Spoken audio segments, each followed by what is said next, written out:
Hinges are one of our foundational functional exercises. Crucially important. Deadlifts is one way to get a hinge movement. Glute bridges is another way. So if you don't have access to weights, this is a fantastic alternative. It's also just a good exercise on its own merit. So for a glute bridge, coming down onto your back. You're going to plant your feet about hip distance apart.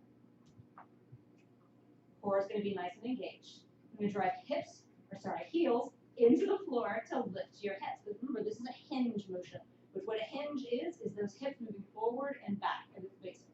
So we're going to drive the hips up, really squeeze through the glutes, get as high as you can, and then lowering back down.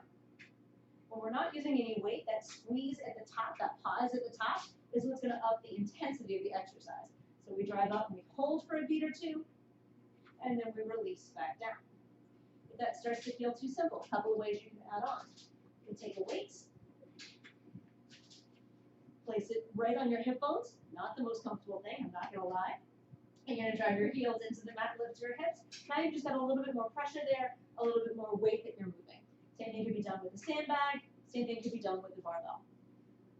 Another alternative is to turn this into a single leg exercise.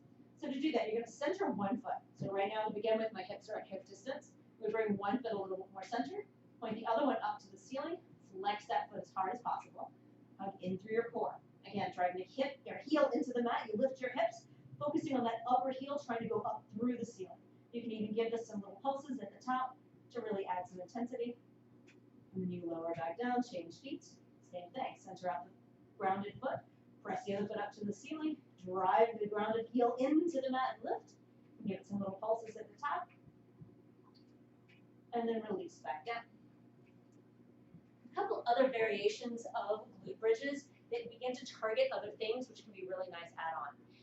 For most of us, our glute medius and minimus aren't firing the way they should be because we spend most of our day sitting. That's just the nature of modern Western life. We're at a computer desk, we're in a car, we do a lot of that. And as we sit, we deactivate our glutes. So doing things that can reawaken those can be fantastic for helping with low back health, and frankly, it looks good. So, whatever your reasoning. We're going to take a glute bridge with a press out. So to do that, you're going to take one of these bands. You'll see me use these a lot. I've got a link for them on my website. I don't get anything from this. They're just a good brand. So you're going to hook this over your legs. And you're going to take it up just a little bit past your knees. And as you come up, we're going to do the exact same basic premise. We're going to lift the hips, but when you get to the top, instead of just squeezing and holding, you're going to press your knees apart out on this band. Bands come in different strengths, so you find the one that's challenging for you without it being impossible to actually do the exercise. Now you have the setup. Heels are going to drive into the floor. We lift the hips, and then the knees press out. Pause for a moment. Come back together. Lower back down. So we drive up. Knees go out. Draw back together. And release back down. That is one of the best exercises you can do for your lower back and for overall glute health. So if you're finding glute bridges to be too simple, that's a great, simple, easy add-on that makes this pose a little bit more challenging.